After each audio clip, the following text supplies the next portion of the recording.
What's up, resellers? I'm Rebecca, and you're watching Rebecca the Reseller. Thanks for joining me today for another great Poshmark Tough Love video. This one is going to be a little bit different. I'm not going to be reviewing closets right now. I'll start those back up again soon. But today's video is specifically going to be about 8 things that I think, in my humble opinion, you should be letting go of in 2021 to help grow your business. I've been around the Poshmark community now for 4 and 5 years, and I've seen a lot of chatter, a lot of drama, a lot of things, and it's all circling around these 8 themes. And I really feel like it's time to just let it go and get over it. These are not things that I worry about, but I hear people in Facebook groups and Instagram and in their videos and in Poshmark Q&As and in live streams talking about these same things. And I really feel like it's time to let it go. We need to work through these items. We need to work through these things. And I think it will help you grow your business because it's not going to allow you to free up your mental energy, free up your time. And it's so precious to your business. When you're a one-woman show or a one-man show, you need to be focused on all of the sales generating tasks that you can. And you shouldn't be focusing your time, effort, energy, or mental headspace on things that don't matter or you can't control. So I'm going to go through 8 different things that I think you should completely let go of in 2021 to help grow your business. The first thing that I think that you should let go of in 2021 to help grow your business is being offended by lowball offers. Now, wait.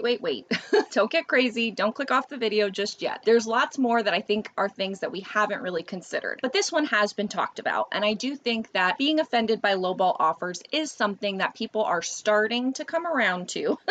They're starting to realize that this is just part of business. It's part of Poshmark, but I do think it's still worth being discussed because there's lots of new people in the community all the time. And there's a lot of people that still really take this to heart. They get offended when they have something listed for $50 and they get a lowball for $15. Like, it's not the end of the world. You're in control of your business. You don't have to accept that offer. I don't think you should decline that offer. I think you should counter that offer. Every outreach from a buyer is a potential opportunity for a sale, and it's how you handle it that will determine the course of that potential sale or not. So if someone sends you a lowball offer, a lot of people just hit decline, and then they get pissy and they go crazy and they complain about it in Facebook groups and they complain about our Instagram and they send screenshots everywhere and they block the user and they do like all kinds of crazy stuff that, one, gets you all riled up for however long in the day.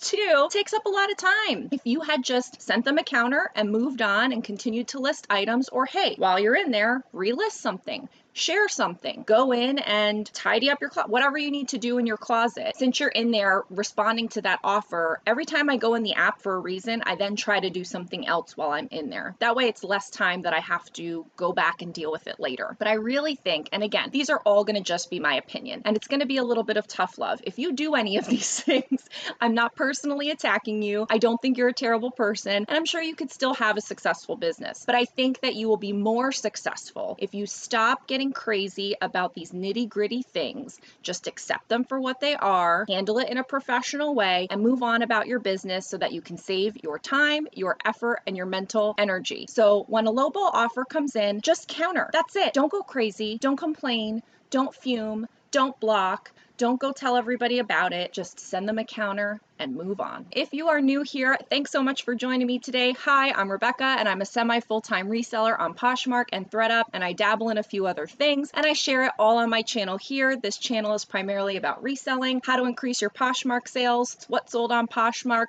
Poshmark tips and tricks, all that good stuff. So if that sounds good to you and you're here for that kind of content, please subscribe, hit the notifications, like the video, leave a comment. I read and respond to them all, and enjoy the video. Number 2, when buyers don't accept the items right away and therefore release your earnings, there's nothing you can do about it, okay? You've sent the item has been delivered. That's a glorious thing in and of itself these days. Now it's in the buyer's hands. There's nothing you can do about it. You should not send them a message. You should not complain about it on Facebook. You should not take a screenshot. You should not ask a million questions. Just go on about your business. Don't worry about it. I know, especially if you're not making a lot of sales, every sale counts, right? You want those earnings to be released. You may be waiting on those earnings to deposit them into your account and use them to pay your bills or whatever you're trying to do. Like, I know you want that money and I know you've done the work and you deserve that money, but you can't do anything about it. And guess what? If the buyer doesn't release those earnings to you by accepting your package, they're going to get released to you anyway after 3 days. I think it's still 3 days. I don't know for sure. But so as you can see, without you doing anything, just by you sending the item and knowing that it's tracking and is delivered and it's with the person, there's nothing that you can do. It's completely out of your control when you get those earnings. You might get them before the window passes, or you might get them at the Poshmark limit when they release your earnings anyway. Also, you may not get them if they open up a case or something. So really, there's nothing you can do about it. All you can do is just sit back and let the actions take course. Now, I do think it's okay to scroll through your sales from time to time and just see if anything is out of the ordinary. See that a package did get there that you shipped a long time ago or something. Like every once in a while, take a minute or two to scroll through and just check and see what's going on. But I do not think you should spend any time, any mental energy, or any complaining, drama, retaliatory, actions on wondering when this buyer is going to accept the item. Why haven't they accepted the item? What's going on? Like, just relax and focus on doing sales generating activities that will help you get more sales, because worrying about all of this is not going to help you get more sales. Number 3 is just a quick little one. I think this primarily happens a lot on Instagram, where people just get bonkers over the fact that it's Poshmark closet clear out again.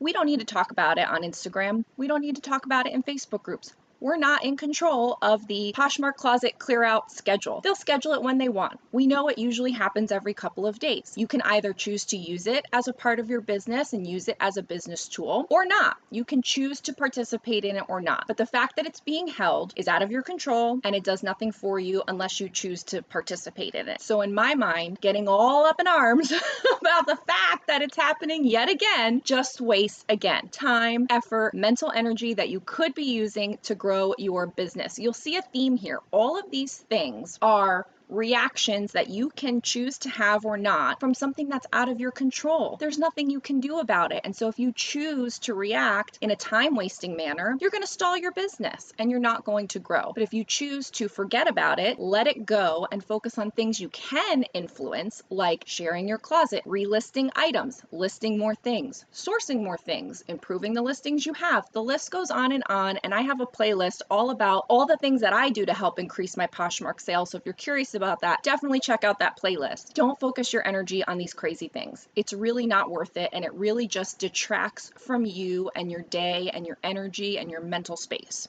Let's move on. The next one, number 4, is looking into a potential buyer or a buyer to see what's going on in their account. So let's say you have an item for sale, you get an offer from someone, or you get a purchase from someone, and you start digging into their account a little bit. Like, you click on their about page, you click on their Meet the Posher, you notice they don't have any active listings, you notice that they haven't posted anything in forever, they haven't shared anything that you're doing to dig in and analyze a potential buyer or an actual buyer is a giant waste of time.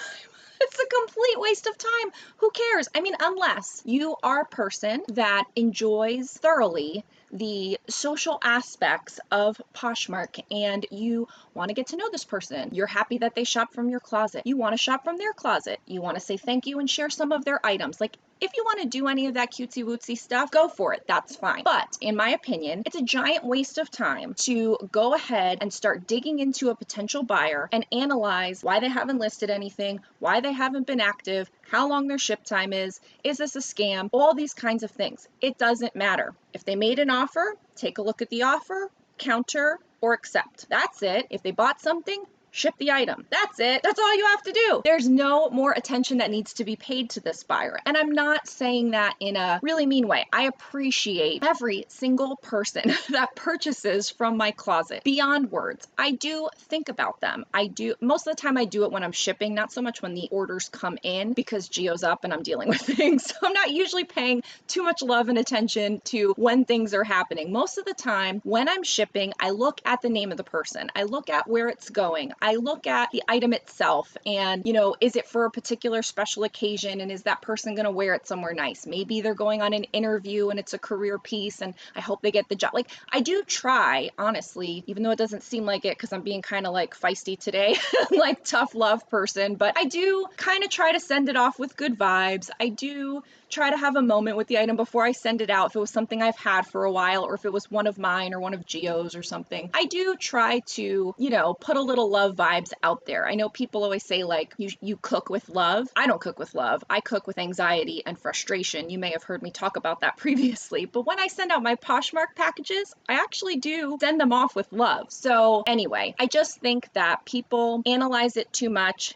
and they take it too far with digging into the people that buy from them or wanting to know what's going on with them. And all of that is really just wasted energy. I mean, if you happen to be a curious person and you just happen to be bored and you have all the time in the world and don't care about growing your business, then fine. Spend 10 minutes doing some recon on your buyers. But for me, I just send it off or I answer the offer. That's all you need to do. And that's all that really is going to help grow your business. Take that digging energy and that detective work and put it into research for new brands or new items to buy or something like that. Number 5, getting crazy when a case is opened against you. So this happens, right? It is part of doing business. A lot of people talk about it. I can totally understand the feelings of frustration for a case being opened against you, or nervousness and anxiety, especially if it's your first time getting a case opened up against you on Poshmark. And you know, how I handle cases has changed from the very beginning of being on Poshmark till now. Again, I'm 4 and 5 years in at this point. My 5-year Poshversary is coming up in June of 2021. So, you know, I've been doing it a little while, and I'm mostly, when it comes to this kind of stuff, a not emotional person. So I can compartmentalize any initial rage of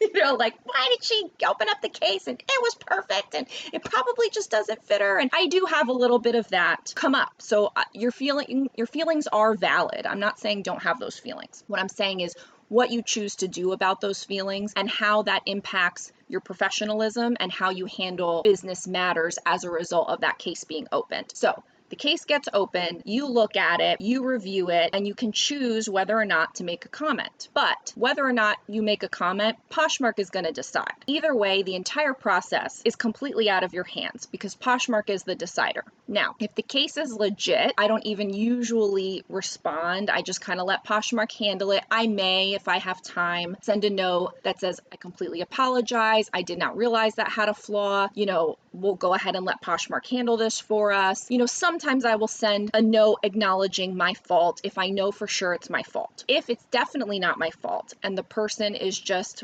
making up all kinds of stuff, I will go in and make a note that says, per the listing description, per the measurements, per the photos, and kind of reference where I know I've covered my butt because I do include good photos and good measurements and a good description. I will go ahead and include that reference in the comments in a very professional way. Thank you so much for your purchase. Per the listing description, it was described as a size 12. Measurements were included. I'm so sorry that it doesn't fit. We'll allow Poshmark to make the decision, and I just leave it like that. If they start coming back with all their crazy, I don't respond. I don't get into any kind of shouting match with people. I have had that happen to me in the past, and I have just learned that I am a professional. I treat my business as a professional. And if that person doesn't want to be a professional, because again, they're a consumer, in that sense, they're buying a dress for their going out, whatever. They're not needing to be a professional. They're being emotional and they're not being courteous. I'm not going to get on that level. So for me, I can detach completely. I can get initially crazed about it for like a second, and then I just go in and handle it very professionally in the comments, or I don't respond at all. You don't have to respond. You don't have to get sucked into negativity and drama. And especially when this happens, if it happens to you, which I hope it doesn't, don't post all about it all over the internet. Like, that's unnecessary. It scares other people. It makes them concerned and nervous about what can possibly happen. It just spreads misinformation sometimes because they don't have the whole story. It puts the other person's username out there if you don't cover it up. And it just takes more of your time, takes more of your mental energy. And it's just a terrible thing. Like, why bother? Who cares? And if you're upset with that person, you can always block them if you feel that that's what you need to do. I don't bother. I just don't spend a lot of time on it. I just answer it, don't answer it, and move on. And I really wish that people would have your initial moment of crazy and then handle it like a professional and move on. It will save you a lot of time, a lot of effort, a lot of mental anguish, a lot of drama in your life, spiking your cortisol levels, making you gain weight. You don't want that, right? I'm learning all about cortisol and how it makes you gain weight. So I'm really trying to manage my emotions and be a little bit more like Zen so that I can keep a curb on my belly fat. What do you think? Is that something you're working on too? Next up, number 6 is getting crazy. You see all these say getting crazy. Stop getting crazy. Getting crazy about what happens to your items after you ship them / USPS tracking. Okay, there's been a couple memes going on about this year, you know, kind of the end holiday of 2020, where it was just kind of like you ship the package, let it go, or it's in God's hands, or like all this funny stuff. And I thought they were hysterical. I was like, yes, spot on. I mean, really though, once you ship a package and you mark that it's been shipped with the little check boxes, or that you've seen that it's been picked up by USPS and it starts tracking, which means it shows as shipped. Once those two things happen, there's nothing that you can do about it. It is out of your hands. It really is in God's hands at that point. It's in the postal carrier's hands. It's in any number of things' hands. There's nothing you can do about it. It is gone. If there were to be a problem with it, takes too long, gets lost, gets damaged, whatever, there's really nothing you can do about it at that point either. Like, you've shipped it, you have fulfilled your seller responsibility. And so there's nothing else you need to do. And so I think what people do, and I've never really done this, I know some people who have done this, is they will literally go in every day and like click into each sale, check that it's tracking, see where it is. It went to this, then it went to a regional facility, then it's back here again, it's circulating around, and what's going on with it, and why is it in Kentucky, and like all of these things. Like, who's got time for that? Do not have time for that, and you should not be making time for that either. You have a business to run. Share your items, list your items, relist your items, take photos, go sourcing, source online, do research. You have tons of things. The list never ends. Post on social media. Stop checking the tracking and stop posting about every single one of them in a Facebook group or on Instagram. Stop belittling, berating, and being terrible to our USPS postal carriers. They help us run our businesses, and we couldn't do it without them. Everyone has different relationships with their USPS postal carrier, and so I totally get that there are probably some stinker butt ones out there, but I have a great one, and so I can only speak from that. I would imagine, though, I've heard a lot of people have had trouble with their postal workers, and so say an individual issue with your postal worker because of past performance, I can understand where there's some frustration and issue with that. And I can also understand that the 2020 holiday season was a complete cluster with the delays because of the election, because of the holidays, because of the pandemic. It was just a giant total mess. But again, it is out of your hands. And as long as you've fulfilled your seller duty, I don't think that you should waste time going and finding out every little Y4 and every little location of all of the packages that you have sent. It wastes your time, your mental energy, and I think you should move on and focus that time and energy on doing more things that will get you more sales and more customers. If a customer brings up an issue, obviously do your basic good professional customer service. If they said, hey, where's my package? Hey, has it been shipped yet? Hey, I saw the tracking, blah, blah, blah. I think what you should do is develop a pre-written canned response of how you would want to handle some of those things. I have one. I don't remember what it is off the top of my head. I haven't really used it in a while, but I have several canned responses that I use from time to time. And I think I may let me know in the comments below if you want a video on that of like several different responses that I use. I may have done a video on that. I don't remember. That way it helps you take the emotion out of it in the moment, because you may get a little crazy because you're frustrated because you sent it, but now it's tracking and the person's asking you, maybe they've asked you multiple times and there's nothing you can do. Like, have a couple pre-canned responses that you can just send off that would be appropriate. And that way you're not having to sit there and fume in the moment, and in your frustration, you may type things that you don't really mean later, and that could end up in a terrible situation. So you don't want to escalate anything. You want to always always be understanding of a buyer's frustration. You want to let them know that you did everything you could to ship it on time, and you did, and it is tracking, but at this point it is with USPS, and there is nothing that either one of you can do other than allow it to get delivered when it gets delivered, or contact Poshmark so that Poshmark can step in and handle it. Because a lot of times Poshmark does the right thing and they will give both of you your money. That maybe doesn't always happen, but every time it's happened to me, that's what's happened. So the main thing that you can do, and the great thing about Poshmark, is they are this third party. They are this other adult in the room that you can be like, I don't know, go ask Poshmark. I mean, say it in a nice way, but you can kind of defer to Poshmark as they're going to decide, and it's out of both of your hands. And so it kind of takes the pressure off. So I do think in those situations, don't get crazy, be professional, handle the customer service aspect of it, defer to Poshmark, and stop instigating the issue by tracking all of it, posting about it, sending proactive outreach to the customer. Just don't bring it up. Just let it happen. Number 7, sorting your closet by category or color. So I will highly admit that in the beginning, when I only had a couple hundred items, and in the beginning when I have even less than 100 items, I did this. I sorted by dresses, I sorted by tops, I sorted by skirts, and I had little signs, and I sorted by women and then men and then kids, and I did all this stuff. I did all of it.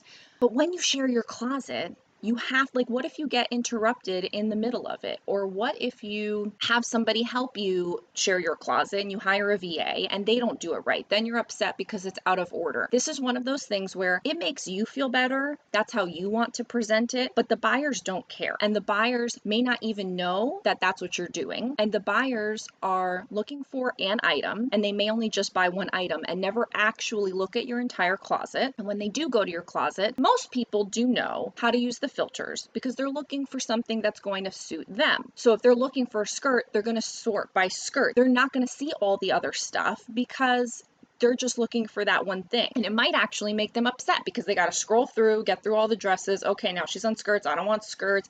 And so now they're scrolling through all of these categories that they don't want to look at. Whereas if everything was all mixed up, they just scroll through and look to see if there was something that they liked. So I do think that it's something that makes you feel better. And I totally get that. Like, I get that you would like to present your closet in a nice way. And I think there are a lot of things that you can do to present your closet in a nice way that don't involve the time-consuming, very OCD, element of making categories and signs and all of that. I think you can have a bookmark closet sign at the beginning. I think you can have a sales sign. I think you can have buyer confidence information in the bottom of your listings. I think that you can have good photo. Like, I think there's a lot of other things that you can do in your closet to create a nice experience. So I don't think you should waste your time categorizing, resharing, sharing, looking around, scrolling through, finding all the skirts, doing all of this stuff. I don't think any of that is useful. I don't think any of that is worth your time. Or if you do have someone help you share your closet,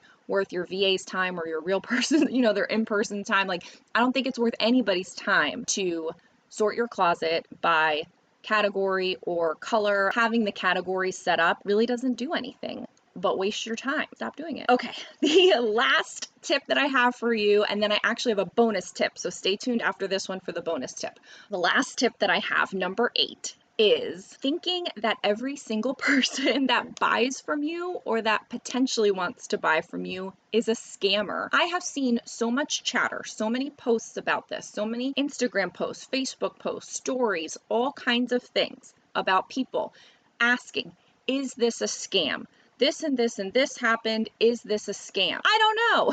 You don't know. Nobody knows. We don't know a scammer until you've been scammed. And honestly, gosh, I don't even know. Like, there's so much talk about scams. And a lot of it is related to eBay because I think there's a lot of things that can go on more over there with eBay than there can with Poshmark. But like, what can you possibly get scammed about on Poshmark when Poshmark handles so much of the responsibility of what comes to, like, after things are shipped, Poshmark handles it. Cases are open, Poshmark handles it. All of these things where Poshmark steps in, is the adult in the room, gets involved, takes responsibility for, makes both parties happy on a regular basis. How is it that you can ever get scammed? I mean, I don't think I've ever been scammed. I'm going to knock on something. Like, I don't see how it could be a scam, because if it doesn't happen in your favor, you can always have recourse with Poshmark. Now, sure, I guess there is a scenario, I haven't come across it, where you could get a case or something can happen or return and Poshmark doesn't side with you and you are in the right, then I guess that would be potentially a scam. But that doesn't even mean that the person was out there to scam you. It could be that it just happened. Like they bought something, it didn't fit, but they put a rip in it, said it was a hole in it. You knew there was no hole in it, but Poshmark sided with them. They scammed you and you complained to Poshmark and they still didn't side in your favor. I guess that's a scam. That hasn't happened to me. I don't know about that. But not every Poshmark buyer is a scammer, and you won't know it until you've actually been scammed. I mean, you could certainly try to see something coming, but I don't know how. Like, what would you do? Not sell somebody something because you think that they're a scammer? I don't want to do that. I just want to sell it to them and hope for the best, and then deal with Poshmark if it doesn't work out, and live with that consequence again as a cost of doing business. Again, in 5 years, it hasn't happened to me. I've had people try to scam, but Poshmark has always stepped in and always sided with the sellers, with me. So that could just be my experience. And maybe if you have had this situation, leave a comment below and let me know. But I think there's a lot of talk about scams. People, especially new people, are concerned about it and they see it in everything when it doesn't exist. And just because something doesn't make sense doesn't mean that it's a scam. Like the people that send you messages with their phone number and their email and they want to buy your item off Poshmark, like that's unacceptable. You can block them, but I don't bother. I just don't answer and Poshmark will deal with them and it is what it is. So that could potentially be a scam, but don't engage in it and then you don't have to worry about it. If someone sends you an offer and it's low, they're just lowballing you. They're probably not trying to scam you. I don't think that they can send an offer higher than the amount. I'm not sure if the functionality exists for that. If they sent you an offer higher than what you're asking, that would be an indication. And perhaps I would just decline that. But if someone buys something from you, there's no reason to think that it's a scam. Just send the item. That's it. That's all you have to do. Don't worry your head about it. It'll all reveal itself in time. I think people spend a lot of time and energy seeing things that aren't there, worrying about things that aren't happening, talking about drama just to talk about drama. And if that helps you be in the community and find camaraderie with others, that's fine. But I do think that it's a nasty, nasty hole that people get sucked down of posting things, reading posts, reading comments about all these kinds of things that I've mentioned that is just a waste of time and doesn't help grow your business. The last thing that I have, this is the bonus, and I've kind of referred to it a little bit throughout, is any one of these things. If any one of these things is happening to you, if you're doing any one of these things, that's already one waste of time, waste of mental energy, not growing your business. But then if you take that thing that happened to you and then you choose to go and air all of that on a Poshmark Facebook group, on Instagram, in your stories, on any social media, you make a TikTok about it, you make a whatever about it, that's double wasting your time. And it's putting bad vibes out into the reseller community, which is already fraught with it at times, and is just sucking more emotion from you than need be. A bad thing happened. A bad thing might happen. Just deal with it and move on. And put your nose down and deal with your business. List something, source something, research something, share something, do something. Don't complain about it. Don't ask a million people. Don't get them all crazy. Don't get everybody riled up. Stop posting about that stuff. I have foregone Poshmark Facebook groups years ago, 2 or 3 years ago, because I just couldn't take it anymore. It was so nasty and vile and drama and mean girl and all of that. And I mean, I'm not that girl. Like, I don't have time for any of that. You guys know how cut and dry I am. So in the beginning, when you're learning and you're a newbie and you go to a Poshmark Facebook group for help and you just want to know anything there is about reselling, about Poshmark, what are people doing? How much are they making? You want to know real stuff. And you go to these Facebook groups and then you're bombarded with catfights and drama and misinformation and posting about terrible things that have happened with buyers and warning people about things that will happen. I mean, it's like a giant boogeyman out there. These poor new people. I think it's terrible. And I don't even go in these Poshmark groups anymore. No. That is not for me. If you're in them, if you post in them, if you run one, Good for you. I would hope that we would all get to a place where we can kind of root out that stuff and like people don't comment on it and then people won't post it anymore. Like maybe we can just as a community self-police the kooky talk because I think it does more harm than good. And we'd all be more successful if we didn't go on Facebook and post about how sales are slow. If we didn't go on Facebook and post about the USPS or any of the things that I mentioned in these 8 things that you need to let go of. If you go on and post about them, you're giving it more power over your business. You're taking more time away from doing actual sales generating activities. And I have, like I said before, a giant playlist on all the things that I do to increase sales where you can really make an influence in your business. Send an offer out, drop a price, do whatever you can, do something in your business that moves it forward instead of keeps it stagnant or moves it backward. And be mindful of your heart and your mind and your mental state because we're all dealing in this internet world. None of these people are kind of real, right? They're just out there in the ether somewhere in Texas that bought my sweater or whatever. And you don't know who these people are, but they are people. And if we all had a little bit more, I don't to be like all cliche, like if we all had more humanity with each other and just really thought of them as people and all, but like, yes, like, yes, treat them as people, be professional, be courteous, curse them out for a second if they make you upset and then move on. That's what I do. I call them all terrible names when I get upset about something, they're opening a case or whatever it might be, and then I move on. But when I answer them professionally. I don't call them all those names, which I've been called some names on Poshmark, and I'm just like, oh my God, who are you and what are you doing? Stop that. That's terrible. You should not do that. So anyway, guys, I hope that you've watched this video till this point, and I hope that you have taken a little nugget from it.